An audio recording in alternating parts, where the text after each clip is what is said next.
ನಮಸ್ತೆ ಎಲ್ರಿಗೂ. Hi my dear student. Last ಕ್ಲಾಸಲ್ಲಿ ನಾವು how the structure of flame, ಜ್ವಾಲೆಯ ರಚನೆ ಹೇಗಿರುತ್ತೆ, ಅದರ ಪರಿಣಾಮ ಏನು, ಅದ್ರ ಬಗ್ಗೆ ತಿಳ್ಕೊಂಡಿದ್ವಿ. ಸಿ ನೆಕ್ಸ್ಟ್, ಇಲ್ಲಿಂದ ಅಲ್ಲ, ಹೋಲ್ಡ್ ಎ ಥಿನ್ ಲಾಂಗ್, ಇಲ್ಲಿಂದಾನೆ ಮಾಡ್ಬೇಡ. A circular blackish ring is form on the glass plate or slide. It indicates the deposition of unburnt carbon particles present in the luminous zone of the flame. ಇಲ್ಲಿ ಒಂದು candle ನಲ್ಲಿ ಅದರ ಒಂದು ತಂತಿ, ಒಂದು ring ಅನ್ನ ಇಟ್ಕೊಂಡಿದ್ದಾರೆ ಪ್ಲೇಟ್ ಇದರಲ್ಲಿ ಅಥವಾ ಸ್ಲೈಡ್. ಇದು ಎಕ್ಸ್ಪ್ಲೈನ್ ಮಾಡಿದ್ದಾರೆ ಸರ್ಕ್ಯುಲರ್. ಇದನ್ನ ಅಂದ್ರೆ ಕಾರ್ಬನ್ನ ಕಣಗಳು ಯಾವುದು ಉಳಿದಿರುತ್ತೋ, ಉಳಿದೇ ಇರ್ತಂತ ಕಾರ್ಬನ್ನ ಕಣಗಳು ಇಲ್ಲಿ ಡಿಪಾಸಿಷನ್ ಆಗಿದೆ ಈ ಸ್ಲೈಡ್ ಗಾಜಿನ ಪಟ್ಟಿಯಲ್ಲಿ ಅಂತೇಳಿ. C next, hold the thin long copper wire just inside the non luminous zone of the flame for 30 second. 30 ನಿಮಿಷಗಳವರೆಗೆ ಒಂದು ಮೇಣಬತ್ತಿಯನ್ನು ಹಚ್ಚಿ, ಇಲ್ಲಿ ಕೊಟ್ಟಿದ್ದಾರೆ ನೋಡಿ, ಒಂದು ತಾಮ್ರದ ತಂತಿ ಇದೆ. ಒಂದು ತಾಮ್ರದ ತಂತಿಯನ್ನು ಏನ್ ಮಾಡಬೇಕು, long copper wire just inside the non luminous zone of flame. ಈ ಜ್ವಾಲೆಯ ನಾನ್ ಲ್ಯೂಮಿನಸ್ ಝೋನ್ ಅಂದ್ರೆ ಜ್ವಾಲೆ ಸ್ವಲ್ಪ ಹೊರಗಿರುವಂತಹ ತಂತಿಯನ್ನು, ಅದರ ಇಲ್ಲಿ ತುಂಬಾ ಅಂದ್ರೆ ತಂತಿಯ ಜ್ವಾಲೆಯ ಉಜ್ವಲ ವಲಯದ ಅಧಿಕ ತಾಪ, ಅಂದ್ರೆ ಇಲ್ಲಿ ಈ ಕ್ಯಾಂಡಲ್ ನಲ್ಲಿ ಜ್ವಾಲೆಯಲ್ಲಿ ಅಧಿಕ ತಾಪ ಇರುತ್ತೆ. ಆ ಒಂದು ತಾಪ ಕಡೆಗೆ ಈ ಒಂದು ತಾಮ್ರದ ತಂತಿಯನ್ನು ಏನ್ ಮಾಡ್ಬೇಕು, ಇಟ್ಕೋಬೇಕು ಉಡಿತಿರ್ತಕ್ಕಂತಹ ಜ್ವಾಲೆಗೆ. ಈ ರೀತಿ ಎಷ್ಟು 30 ನಿಮಿಷಗಳ ಕಾಲ ಇಟ್ಕೊಂಡಾಗ ಇದೇನಾಗುತ್ತೆ, ಈ ಜ್ವಾಲೆ ಆ ಜ್ವಾಲಾ ವಲಯದ ಅಧಿಕ ತಾಪವನ್ನ 30 ಸೆಕೆಂಡ್ಸ್ ಅಲ್ಲ. Notice that the portion of the copper wire just outside the flame gets red hot. ಈ ರೀತಿ 30 ನಿಮಿಷಗಳ ಕಾಲದವರೆಗೆ ನಾವು ಆ ತಾಮ್ರದ ತಂತಿಯನ್ನ ಉರಿತಿರ್ತಕ್ಕಂಥ ಈ ಜ್ವಾಲೆ ತುದಿಗೆ ಹಿಡಿದುಕೊಂಡ್ರೆ ಏನಾಗುತ್ತೆ, ಈ ಭಾಗ ಏನಾಗುತ್ತೆ, ಕೆಂಪಗೆ ರೆಡ್ ಹಾಟ್, ಕೆಂಪಗೆ ಹಿಡ್ದಿರ್ತಕ್ಕಂಥ ಜ್ವಾಲೆ ಹಿಡ್ದಿರ್ತಕ್ಕಂಥ ಈ ಭಾಗ ಏನಾಗುತ್ತೆ, ರೆಡ್ ಹಾಟ್ ಅಂದ್ರೆ ಕೆಂಪಗೆ ಆಗತ್ತೆ ಅಲ್ವಾ. ಕೆಂಪಾಗೋದನ್ನ ನೋಡ್ಬೋದು ನಾವು, ನೀವು ಸಹ ಅದು ಮಾಡಿರ್ತೀರ. Does it indicates that the non luminous zone of the flame as a high temperature. ಇದರಿಂದ ಏನ್ ಗೊತ್ತಾಗುತ್ತೆ, ಆ ಜ್ವಾಲೆಯ ತುದಿಯ ಭಾಗ, ಮೇಲ್ ಬರ್ತಿರ್ತಕ್ಕಂಥ ಈ ಜ್ವಾಲೆ ಈ ತುದಿಯ ಭಾಗ ಏನು ಹೆಚ್ಚು, ಅಂದ್ರೆ ವಾಸ್ತವವಾಗಿ ಇದು ಜ್ವಾಲೆಯ ಅತ್ಯಂತ ಬಿಸಿಯಾದ ಭಾಗ. ಈ ಜ್ವಾಲೆಯ ತುದಿಯ ಮುಂದೆ ಇರ್ತಕ್ಕಂತಹ ಈ ಜ್ವಾಲೆ ತುದಿ ಏನು, ಈ ಕ್ಯಾಂಡಲ್ ನಲ್ಲೇ ಉಳಿತಾ ಇರ್ತಕ್ಕಂಥ ಈ ಜ್ವಾಲೆಯಲ್ಲಿ ಅತಿ ಬಿಸಿಯನ್ನ ಉಂಟು ಮಾಡ್ತಕ್ಕಂತಹ ಭಾಗ ಯಾವುದು ಜ್ವಾಲೆಯಲ್ಲಿ, ಈ ಮೇಲ್ಭಾಗದ ಜ್ವಾಲೆ ಅತಿಯಾದ ಬಿಸಿಯಾದ ಭಾಗ ಅಂತೇಳಿ ನಮ್ಗೆ ಗೊತ್ತಾಗುತ್ತೆ. ಅಂದ್ರೆ ಏನು, does it indicate that the non-luminous zone of the flame, ಇರ್ತಕ್ಕಂತಹ ಈ ಜ್ವಾಲೆಯ ಮುಂಭಾಗ ತುದಿಯ ಭಾಗ ಏನಾಗುತ್ತೆ, ಅತಿ ಹೆಚ್ಚು ಬಿಸಿಯನ್ನು ಹೊಂದಿರ, it has a high temperature, ಅತಿ ಹೆಚ್ಚು ಬಿಸಿಯನ್ನು ಹೊಂದಿರತಕ್ಕಂಥ ಭಾಗ ಅಂತೇಳಿ ನಾವು ತಿಳ್ಕೊಳ್ಬೋದು.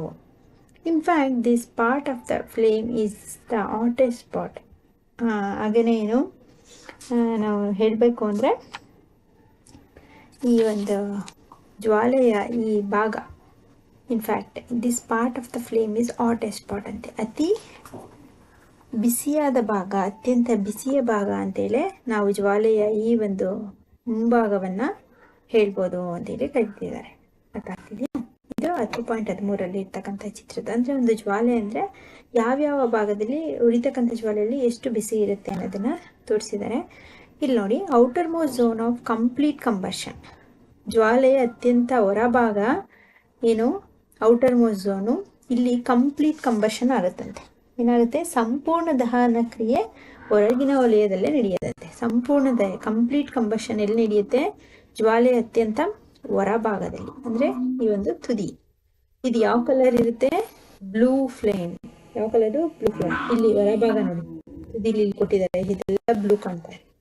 ಹಾಗೆ middle zone of partial combustion.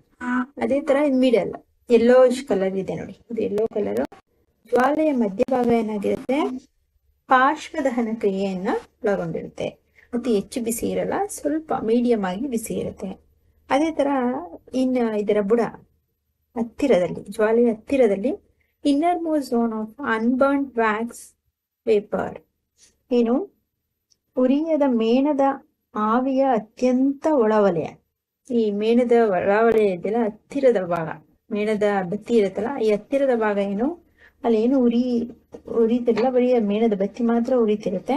ಅದರ ಅತ್ಯಂತ ಒಳಭಾಗ ಇದು, ಗೊತ್ತಾಯ್ತಾ? ಇದು ವ್ಯಾಕ್ಸ್ ಕ್ಯಾಂಡಲ್ ಅಂದ್ರೆ ಮೇಣದ ಬತ್ತಿ. ಹಾಗಾದ್ರೆ outer most zone of complete combustion ಅಂದ್ರೆ ಯಾವ ತರ ಇರುತ್ತೆ, ಹಾಟೆಸ್ಟ್ ಪಾರ್ಟ್ ಅಂತೆ, ಅತ್ಯಂತ ಬಿಸಿಯ ಭಾಗ ಔಟರ್ ಮೋಸ್ಟ್ ಝೋನು. ಮಾಡರೇಟ್ಲಿ ಹಾಟ್ ಅಂದ್ರೆ ಮಧ್ಯಮ ಬಿಸಿ, ಮಿಡಲ್ ಅಲ್ಲಿ ಮಧ್ಯಭಾಗದಲ್ಲಿ ಮಧ್ಯಮ ಬಿಸಿಯನ್ನು ಹೊಂದಿರುತ್ತೆ. ಲೀಸ್ಟ್ ಹಾಟ್ ಅಂದ್ರೆ ಅತಿ ಕಡಿಮೆ ಬಿಸಿಯನ್ನು ಹೊಂದಿರ್ತಕ್ಕಂಥದ್ದು ಇನ್ನರ್ ಮೋಸ್ಟ್ ಲೇಯರ್, ಜ್ವಾಲೆಯ ಅತ್ಯಂತ ಒಳಭಾಗದ ಜ್ವಾಲೆ, ಒಳ ವಲಯದಲ್ಲಿ ಇನ್ನರ್ ಮೋಸ್ಟ್ ಲೇಯರ್. ಇದು ಒಂದು ಡಿಫ್ರೆಂಟ್ ಝೋನ್ ಆಫ್ ಕ್ಯಾಂಡಲ್. ಮೇಣದ ಬತ್ತಿಯ ಜ್ವಾಲೆಯ ವಿವಿಧ ವಲಯಗಳು. ಮೇಣದ ಬತ್ತಿಯನ್ನ ಹಚ್ಚಿದಾಗ ಅದರಿಂದ ಉಂಟಾಗ್ತಕ್ಕಂಥ ಜ್ವಾಲೆಯಲ್ಲಿ ಯಾವ್ಯಾವ ಭಾಗದಲ್ಲಿ ಯಾವ್ಯಾವ ತರದ ಜ್ವಾಲೆ ಉಂಟಾಗುತ್ತೆ, ಎಷ್ಟು ಬಿಸಿ ಇರುತ್ತೆ ಅನ್ನೋದನ್ನ ಎಕ್ಸ್ಪ್ಲೈನ್ ಮಾಡಿದ್ದಾರೆ.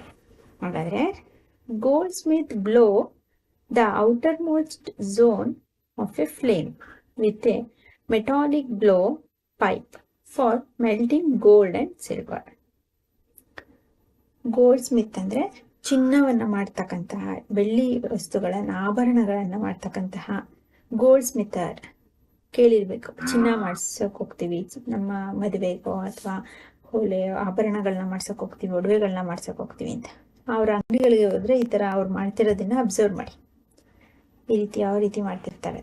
ಗೋಲ್ಡ್ ಸ್ಮಿತರ್ ಅಂದ್ರೆ ನಮ್ಮ ಭಾಷೆಯಲ್ಲಿ ಅಕ್ಕ ಸಾಲಿಗ ಏನಂತ ಕರೀತಾರೆ, ಅಕ್ಕ ಸಾಲಿಗರು ಅಂತೆ. ಅವ್ರು ಏನ್ ಮಾಡ್ತಾರೆ, ಚಿನ್ನ ಮತ್ತೆ ಬೆಳ್ಳಿಯನ್ನ ಕರಗಿಸೋದಕ್ಕೆ, ಮೆಲ್ಟಿಂಗ್ ಗೋಲ್ಡ್ ಅಂಡ್ ಸಿಲ್ವರ್, ಚಿನ್ನ ಮತ್ತೆ ಬೆಳ್ಳಿ ಸ್ವಲ್ಪ ಗಟ್ಟಿಸಾಗಿರುತ್ತೆ, ಶುದ್ಧ ಚಿನ್ನ ಸ್ವಲ್ಪ ಮೃದುವಾಗಿರುತ್ತೆ, ಅದಕ್ಕೆ ತಾಮ್ರವನ್ನ ಬೆರೆಸ್ತಾರೆ, ಅದು ಸ್ವಲ್ಪ ಗಡಸಾಗುತ್ತೆ. ಅದನ್ನ ದ್ರವಿಸ್ಬೇಕು ಅಂದ್ರೆ, ದ್ರವ ರೂಪಕ್ಕೆ ಬರಬೇಕು, ಕರಗಿಸ್ಬೇಕು ಚಿನ್ನ ಮತ್ತೆ ಬೆಳ್ಳಿಯನ್ನ ಅಂದ್ರೆ ಒಬ್ಬ ಅಕ್ಕಸಾಲಿಗ, ಚಿನ್ನವನ್ನ ಆಭರಣಗಳನ್ನ ಮಾಡ್ತಕ್ಕಂತಹ ಒಬ್ಬ ಅಕ್ಕಸಾಲಿಗ ಏನ್ ಮಾಡ್ತಾನೆ, ಬ್ಲೋ ಅಂದ್ರೆ ಜ್ವಾಲೆಯನ್ನ ಕೊಡುವಂಥದ್ದು, ಬ್ಲೋ ಊದುತ್ತಾನೆ. ಯಾವ್ದನ್ನ, the outer most zone of the flame, ಜ್ವಾಲೆಯಿಂದ ಬರ್ತಕ್ಕಂತಹ ಹೊರವಲಯದ ಔಟರ್ ಮೋಸ್ಟ್ ಝೋನ್. ಈ ಚಿತ್ರದಲ್ಲಿ ಕೊಟ್ಟಿದ್ದಾರೆ ನೋಡಿ, ತುದಿಯ ಜ್ವಾಲೆಯನ್ನ ಉತ್ತಾ ಇದ್ದಾರೆ ಆ ಕೊಳವೆಯ ಮೂಲಕ. ಈ ಒಂದು ಮೆಟಲ್ ಲೋಹದ ಕೊಳವೆಯ ಮೂಲಕ ಏನ್ ಮಾಡ್ತಾ ಇದ್ದಾರೆ, ಆ ಜ್ವಾಲೆಯ ತುದಿಯ ಭಾಗದ ಜ್ವಾಲೆಯನ್ನ ಚಿನ್ನ ಮತ್ತೆ ಬೆಳ್ಳಿಗೆ ಊದುತ್ತಾ ಇದ್ದಾರೆ. ವೈ ಅಂತ ಕೇಳ್ತಾ ಇದ್ದಾರೆ. Why do they use the outer most zone of the flame. ಹಾಗಾದ್ರೆ ಲೋಹದ ಒಂದು ಕೊಳವೆಯ ಊದುಕುಲುವೆಯ ಮೂಲಕ ಚಿನ್ನ ಮತ್ತು ಬೆಳ್ಳಿಗೆ ಏನ್ ಮಾಡ್ತಾ ಇದ್ದಾರೆ, ಅತ್ಯಂತ ಹೊರ ವಲಯದ ಜ್ವಾಲೆಯನ್ನ ಉತ್ತಾ ಇದ್ದಾರೆ. ಹಾಗಾದ್ರೆ ಯಾಕೆ ಅಕ್ಕಸಾಲಿಗರು ಜ್ವಾಲೆಯ ಅತ್ಯಂತ ಹೊರಗಿನ ವಲಯವನ್ನೇ ಯಾಕೆ ಬಳಸ್ತಾರೆ, ಬ್ಲೂ ಫ್ಲೇಮ್ನೇ ಯಾಕೆ ಬಳಸ್ತಾರೆ ಅಂತ ಯಾಕೆ ಹೇಳಿ, because it is a hottest part of the flame. ಹೇಳಿದ್ವಿ ಏನು, blue flame and outer zone of the flame is a hottest part of the flame. ಜ್ವಾಲೆಯಲ್ಲಿ ಅತ್ಯಂತ ಬಿಸಿಯ ಭಾಗವಾಗಿರೋದ್ರಿಂದ ಗೋಲ್ಡ್ ಸ್ಮಿತರ್ ಅಕ್ಕಸಾಲಿಗರೇನು, using outer most zone or hottest zone in the flame, hottest part of the flame. ಆಯ್ತಾ, outer most zone ಬಳಸ್ತಾರೆ. ಮತ್ತೆ ಇಲ್ಲಿ ಏನಾಗುತ್ತೆ, ಕಂಪ್ಲೀಟ್ ಕಂಬಷನ್ ಆಗುತ್ತೆ, ಸಂಪೂರ್ಣ ದಹನ ಕ್ರಿಯೆ ಉಂಟಾಗುತ್ತೆ. ಆಯ್ತಾ, gold Smith blowing through A metallic pipe, ಏನು ಲೋಹದ ಒಂದು ಕೊಳವೆಯ ಮೂಲಕ ಊದುತ್ತಿರುವಂತಹ ಅಕ್ಕಸಾಲಿಗ, ಲೋಹದ ಒಂದು ಪೈಪ್ನ ಇಟ್ಕೊಂಡು ಏನ್ ಮಾಡಿರ್ತಾ ಇದ್ದಾರೆ, ಆ ತುದಿಯ ಜ್ವಾಲೆಯ ಬ್ಲೂ ಫ್ಲೇಮ್ನ ಚಿನ್ನ ಮತ್ತು ಬೆಳ್ಳಿಗೆ ಕೊಡ್ತಾ ಇದ್ದಾರೆ ಪೈಪ್ನ ಮೂಲಕ, ಅದಾಯ್ತಾ, ಕೊಳವೆಯ ಮೂಲಕ. ನೀವು ನಿಮ್ಮ ಪೇರೆಂಟ್ಸ್ ಜೊತೆ ಏನಾದರೂ ಚಿನ್ನ ಅಥವಾ ಬೆಳ್ಳಿ ಮಾಡ್ಸಕ್ ಹೋದ್ರೆ ಅದನ್ನ ಗಮನಿಸಿ, ಯಾವ ರೀತಿ ಅವ್ರು ಒಡವೆಗಳನ್ನ ಮಾಡ್ತಾರೆ, ಯಾವ ರೀತಿ ಅವ್ರ ಬೆಂಕಿಯನ್ನ ಜ್ವಾಲೆಯನ್ನ ಉಂಟು ಮಾಡ್ಕೊಳ್ತಾರೆ, ಯಾವ ರೀತಿ ಅದಕ್ಕೆ ಯಾವ ಫ್ಲೇಮನ್ನು ಕೊಡ್ತಾರೆ ಅಂತೇಳಿ ನೀವು ಹೋದಾಗ ಗಮನಿಸಿ, ಅದನ್ನು ಅರ್ಥ ಆಗ್ತಿದೆಯಾ?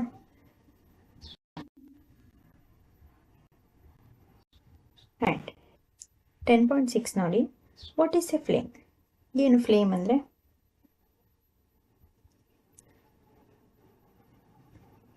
ಸಾರಿ, ವಾಟ್ ಈಸ್ ಎ ಫ್ಯೂಯಲ್? ಇಂಧನ ಅಂದರೆ ಏನು? ಫ್ಯೂಯಲ್ ಅಂದರೆ ಏನು ಹೇಳಿ? ಇಂಧನ ಅಂತ ಹೇಳಿ. ಇಂಧನ ಅಂದರೆ ಏನು? Recall that the source of heat energy for domestic and industrial purpose are mainly wood, charcoal, petrol, kerosene, etc.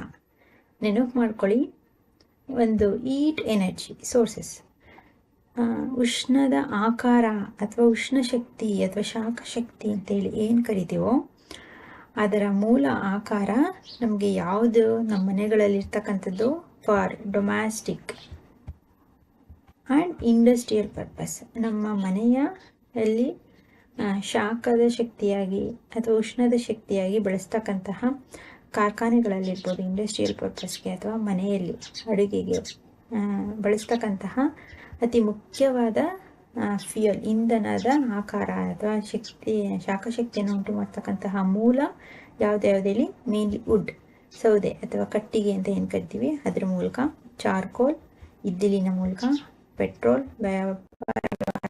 ಇಂಡಸ್ಟ್ರಿಗಳಲ್ಲಿ petrol and kerosene. ಇತ್ತೀಚೆಗೆ ಇದು ಬ್ಯಾನ್ ಆಗಿದೆ, ಕೆರೋಸಿನ್ ಸಿಗ್ತಾ ಇಲ್ಲ, ಬಟ್ ಇದು ಒಂದು ಫ್ಯೂಯಲ್, ಇಂಧನ. ಪೆಟ್ರೋಲ್ ಮತ್ತು ಡೀಸೆಲ್ನ ನಾವು ತಗೋಬೋದು, ಎಕ್ಸೆಟ್ರಾ. ಇನ್ನು ಅನೇಕ ರೀತಿಯ ಇಂಧನಗಳು ಫ್ಯೂಯಲ್ಸ್ ಇದ್ದಾವೆ. The substances are called A fuel. ಈ ರೀತಿಯಾದಂತಹ ವಸ್ತುಗಳನ್ನು ಏನಂತ ಕರಿತೀವಿ? ಫ್ಯೂಯಲ್, ಇಂಧನ ಅಂತೇಳಿ ಕರಿತೀವಿ. A good fuel is one which is really available. ಹಾಗಾದರೆ ಯಾವುದಾದ್ರೂ ಒಂದು ಉತ್ತಮ ಫ್ಯೂಯಲ್, ಇಂಧನ ಅನ್ನೋದು ಯಾವುದಾದ್ರೂ ಇದೆಯಾ? ಇಂಧನದಲ್ಲಿ ಗುಡ್ ಫ್ಯೂಯಲ್ ಅನ್ನೋದಿದೆಯಾ? ಉತ್ತಮ ಇಂಧನ ಅನ್ನೋದು ಯಾವುದಾದ್ರೂ ಇದೆಯಾ? ಇಟ್ ಈಸ್ ಚೀಪ್ ಅಥವಾ ಅತಿ ಅಗ್ಗವಾಗಿ ಸಿಗ್ತಕ್ಕಂಥದ್ದು, ತುಂಬ ಕಡಿಮೆ ಬೆಲೆಗೆ ಸಿಗ್ತಕ್ಕಂಥದ್ದು ಇದೆಯಾ? It burns easily in air at A moderate rate. ಹಾಗಾದರೆ ಆ ವಸ್ತುವನ್ನು ಬರ್ನ್ ಮಾಡಿದಾಗ, ಆ ವಸ್ತುವನ್ನು ಉರಿಸಿದಾಗ, ಆಯಿತಾ, ಸಾಧಾರಣ ಗತಿಯಲ್ಲಿ ಉರಿಸಿದಾಗ ಈಸಿಯಾಗಿ ಗಾಳಿಯ ಜೊತೆ ಉರಿಯುವಂಥ ಯಾವುದಾದ್ರೂ ಇಂಧನ ಇದೆಯಾ? It produces A large amount of heat. ಅತಿ ಕಡಿಮೆ ಬೆಲೆಯದ್ದು, ಅತಿ ಕಡಿಮೆ ಗಾಳಿಯನ್ನು ಉಪಯೋಗಿಸ್ಕೊಂಡು ಸಾಧಾರಣ ಗತಿಯಲ್ಲಿ ಉರಿದು ಅತಿ ಹೆಚ್ಚು, ಲಾರ್ಜ್ ಅಮೌಂಟ್ ಆಫ್ ಹೀಟ್, ಅತಿ ಹೆಚ್ಚು ಶಾಖ ಅಥವಾ ಉಷ್ಣವನ್ನು ಕೊಡ್ತಕ್ಕಂತಹ ಇಂಧನ ಯಾವುದಾದ್ರೂ ಇದೆಯಾ? It does not leave behind any undesirable substances. ಹಾಗಾದರೆ ಅದು ಅನಪೇಕ್ಷಿತ ವಸ್ತುಗಳನ್ನು ಅನ್ಡಿಸೈರಬಲ್ ಅಂದರೆ ಯಾವುದೇ ಆ್ಯಶಸ್ಸು, ಈಗ ನಾವು ಒಂದು ವಸ್ತುವನ್ನು ಉರಿಸಿದ್ವಿ ಅಂದರೆ ಬೂದಿ ಉಂಟಾಗುತ್ತೆ ಅಥವಾ ಯಾವುದಾದ್ರೂ ಸ್ಮೆಲ್ ಬರುತ್ತೆ. ಆ ರೀತಿ ಅನಪೇಕ್ಷಿತ ವಸ್ತುವನ್ನು ಉಳಿಸದೇ ಇರ್ತಕ್ಕಂಥ ಯಾವುದಾದ್ರೂ ಇಂಧನ ಇದೆಯಾ? ಪೆಟ್ರೋಲ್ ಸುಟ್ಟರೆ ಸ್ಮೆಲ್ ಬರುತ್ತೆ, LPG ಗ್ಯಾಸಲ್ಲೂ ಸ್ಮೆಲ್ ಬರುತ್ತೆ, ಸೌದೆ ಕಟ್ಟಿಗೆ ಒಲೆಯನ್ನು ಉರಿಸಿದ್ರೆ ಬೂದಿ ಉಂಟಾಗುತ್ತೆ. ಆ ಥರ ಅನಪೇಕ್ಷಿತ ವಸ್ತು, ಬೇಡವಾದಂತಹ ಆ್ಯಶಸ್, ಹೊಗೆ ಅಥವಾ ಬೂದಿ, ಇದನ್ನು ಉಂಟು ಮಾಡ್ತಾ ಇರ್ತಕ್ಕಂಥ ಯಾವುದಾದ್ರೂ ವಸ್ತು, ಇಂಧನ ಅಂತಕ್ಕಂತಹ ಯಾವುದಾದ್ರು ಉತ್ತಮ ಇಂಧನ ಅನ್ನೋದು ಇದೆಯಾ ಅಂತೇಳಿ ಕೇಳ್ತಾ ಇದ್ದಾರೆ. There is probably no fuel that could be considered as a ideal fuel. ಏನು ಹೇಳ್ತಿದ್ದಾರೆ?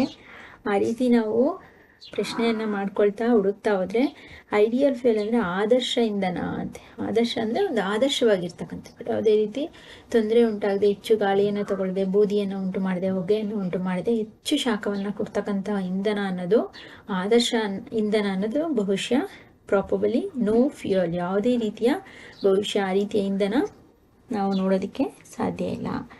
ಅರ್ಥ ಆಗ್ತಿದೆಯಾ? ಆದರ್ಶ ಅನ್ನೋದಿಲ್ಲ, ಆದರ್ಶ ಇಂಧನವಿಲ್ಲ. We should look for a fuel which fulfills most of requirements for a particular use. ಒಂದು ನಿರ್ದಿಷ್ಟ ಬಳಕೆ ಬಹುತೇಕ ಅವಶ್ಯಕತೆಗಳನ್ನು ಪೂರೈಸುವಂತಹ ಇಂಧನವನ್ನು ನಾವು ಹುಡುಕಬೇಕಿದೆ. ಏನು? V should look for A fuel. ನಾವು ಯಾವ ರೀತಿಯ ಇಂಧನವನ್ನು ಹುಡುಕಬೇಕು?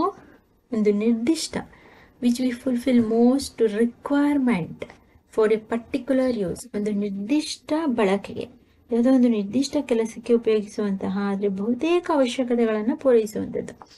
ಒಂದು ನಿರ್ದಿಷ್ಟ ವಸ್ತು ಬಳಸ್ತೀವಿ, ಆದರೆ ಅದು ಎಷ್ಟೋ ಅವಶ್ಯಕತೆಗಳನ್ನ ಪೂರೈಸಬೇಕು ಅಂತ ಒಂದು ಇಂಧನವನ್ನು ನಾವು ವಿ ಶುಡ್ ಲುಕ್, ನೋಡಬೇಕಿದೆ, ಹುಡುಕಬೇಕಿದೆ ಅಂತ. Fuels differs in their cost. Some fuels are cheaper than others. ಏನು? ಕೆಲವೊಂದು ಇಂಧನದ ಬೆಲೆ ತುಂಬ ಒಂದಕ್ಕಿಂತ ಒಂದು ಭಿನ್ನವಾಗಿರುತ್ತೆ. Fuels different in their cost.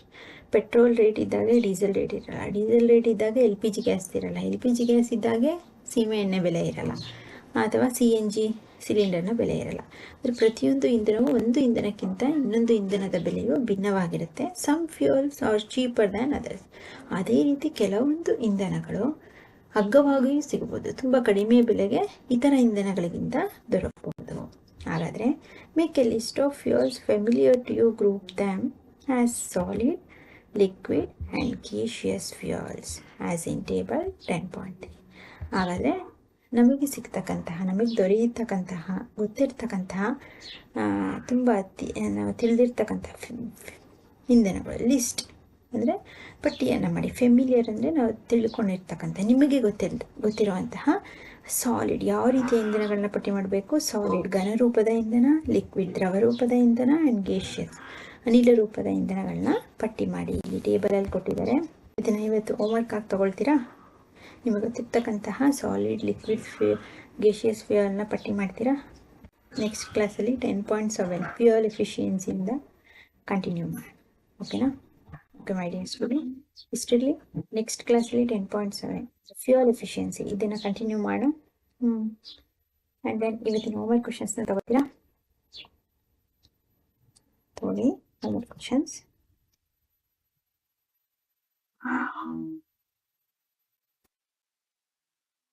ನೋಡಿ,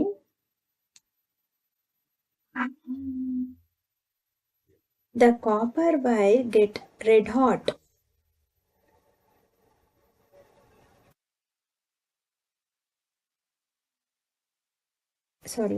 which zone of the flame the copper wire gets red hot. ಯಾವ ಒಂದು ಜ್ವಾಲೆಯ ಇಂದ ಕಾಪರ್ ತಾಮ್ರದ ತಂತಿ ಕೆಂಪಾದ ಬಿಸಿಯಾದ ಕೆಂಪಾಯಿತು, ಬಿಸಿಯಾಗಿ ಕೆಂಪು ಬಣ್ಣವಾಯಿತು, ರೆಡ್ ಹಾಟ್ ಅನ್ನು ಪಡ್ಕೊಳ್ತು ಅಂತೇಳಿ. And then write neat diagram and label the different zone of candle flame. ಈ ಒಂದು ಮೇಣದ ಬತ್ತಿಯ ವಿವಿಧ ಜ್ವಾಲೆಯನ್ನು ಚಿತ್ರ ಬರೆದು ಯಾವ್ದು ಔಟರ್ ಮೋಸ್ಟ್ ಝೋನ್ ಯಾವುದು, ಮಿಡಲ್ ಝೋನ್ ಯಾವುದು, ಮತ್ತು ಇನ್ನರ್ ಮೋಸ್ಟ್ ಝೋನ್ ಯಾವುದು, ಅದರಲ್ಲಿ ಯಾವ್ಯಾವ ಥರ ಹೀಟ್ ಫ್ಲೇಮ್ ಡಿಫ್ರೆಂಟ್ ಕ್ಯಾಂಡಲ್ದು ಜ್ವಾಲೆ ಹೇಗಿರುತ್ತೆ ಅಂತೇಳಿ ಲೇಬಲ್ ಮಾಡಿ. ಆ್ಯಂಡ್ ದೆನ್ ಇದೇ ಒಂದು question, why the goldsmith blow the outer most zone of the flame to melting gold and silver. ಒಬ್ಬ ಅಕ್ಕಸಾಲಿಗ, ಚಿನ್ನ ಬೆಳ್ಳಿ ಮಾಡ್ತಕ್ಕಂಥ ಅಕ್ಕಸಾಲಿಗ ಅದನ್ನು ಕರಗಿಸೋದಕ್ಕೆ ಯಾಕೆ ಔಟರ್ ಮೋಸ್ಟ್ ಝೋನ್ ಜ್ವಾಲೆಯ ಹೊರವಲಯವನ್ನೇ ಯಾಕೆ ಬಳಸ್ತಾರೆ ಅಂತೇಳಿ ಇದು ಈ ಬಾಕ್ಸ್ನ ಫಿಲ್ ಮಾಡಬೇಕು. Solid fuel, liquid fuel and gaseous fuel types of fuels ಅಲ್ಲಿ.